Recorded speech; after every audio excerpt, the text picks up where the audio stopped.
This is the first time I have dealt with this press corps. I just want to say that I hope that we can have a lot more conversations and continue to do these types of things. But I'll ask that I will respect you if you'll respect me. So as we develop this relationship, we'll see how it goes. So the first thing I want to do is talk about what we just saw in there. The Security Council just finished its regular monthly meeting on Middle East issues. It's the first meeting like that I've attended, and I have to say it was a bit strange. The Security Council is supposed to discuss how to maintain international peace and security. But at our meeting on the Middle East, the discussion was not about Hezbollah's illegal buildup of rockets in Lebanon. It was not about the money and weapons Iran provides to terrorists. It was not about how we defeat ISIS. It was not about how we hold Bashar al-Assad accountable for the slaughter of hundreds and thousands of civilians. No, instead the meeting focused on criticizing Israel, the one true democracy in the Middle East. I am new around here, but I understand that's how the council heads operated month after month for decades.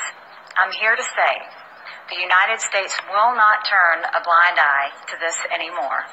I'm here to underscore the ironclad support of the United States for Israel. I'm here to emphasize the United States is determined to stand up to the UN's anti-Israel bias. We will never repeat the terrible mistake of Resolution 2334 and allow one-sided Security Council resolutions to condemn Israel. Instead, we will push for action on the real threats we face in the Middle East. We stand for peace. We support a solution to the Israeli-Palestinian conflict that is negotiated directly between the two parties, as President Trump reiterated in his meeting with Prime Minister Netanyahu yesterday. The outrageously biased resolutions from the Security Council and the General Assembly only make peace harder to attain by discouraging one of the parties from going to the negotiating table. Incredibly, the UN Department of Political Affairs has an entire division devoted to Palestinian affairs. Imagine that. There is no division devoted to illegal missile launches from North Korea. There is no division devoted to the world's #1 state sponsor of terror, Iran. The prejudiced approach to Israeli-Palestinian issues does the peace process no favors, and it bears no relationship to the reality of the world around us. The double standards are breathtaking. Just a few days ago, the United States sought, unsuccessfully, to have the Security Council condemn a terrorist attack to Israel, where the terrorists opened fire on people waiting for a bus and then stabbed others. The Security Council would not hesitate to condemn an attack like that in any other country, but not for Israel. The statement was blocked, and that's downright shameful.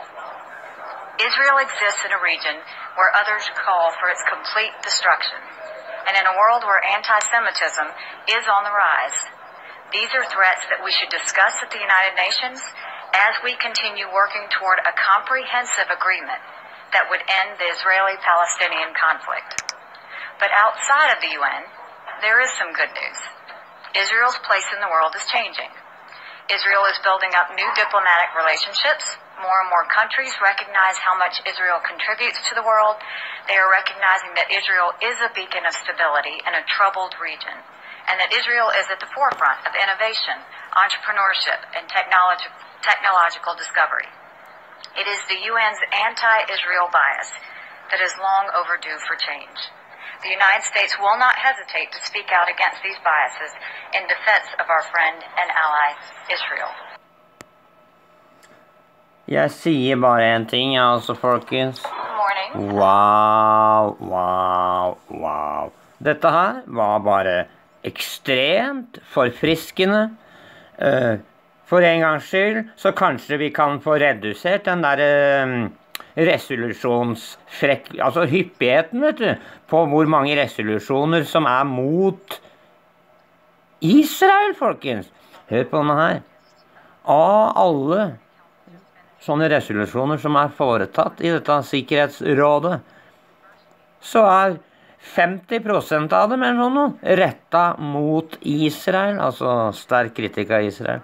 Det så mange det, at det statistisk umulig at det skal kunne, at det skal kunne gå an å forekomme. Så her det noe annet, og det sier hun som ligger under. Her det noe annet som ligger under, og selvfølgelig så det. Selv om det kanskje ikke var akkurat ideelle forhold som Israel blei skapt under, så vet jeg det, for jeg kan Bibelen min godt nok til å skjønne det, at når Israel inne i eksistens, så går vi mot de siste tider. Og dere får bestemme dere da, vet du, dere ute i verden der, om vi skal ha det så noenlunde ålreit, eller om vi skal ha et helvete. Altså det vil si, hvor fort dere vil at sluttene skal komme. For du kan si, Gud har gjort det før, vet du. Bare les en Jonah, vet du. Han som gikk og advarte Nineve, vet du. Det det som skjer i verden nå, i essens. Vi får en advarsel, folkens. Og hvis ikke, så kommer disse svina som onde og, som rett og slett rotter seg sammen for å hva for noe?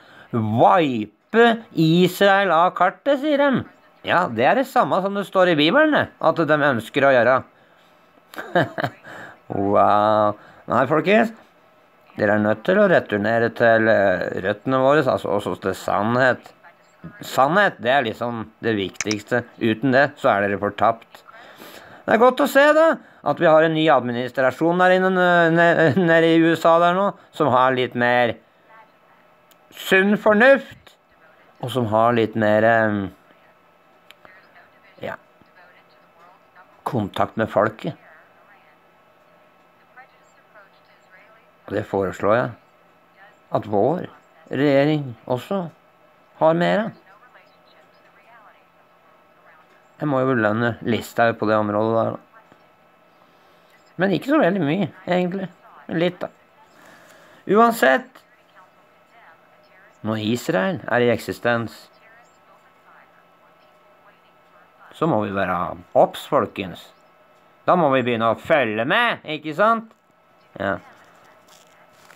Og så ikke la oss bli lurt. For det står det veldig mye om, nemlig. At selv de utvalgte vil kunne bli lurt. Ja.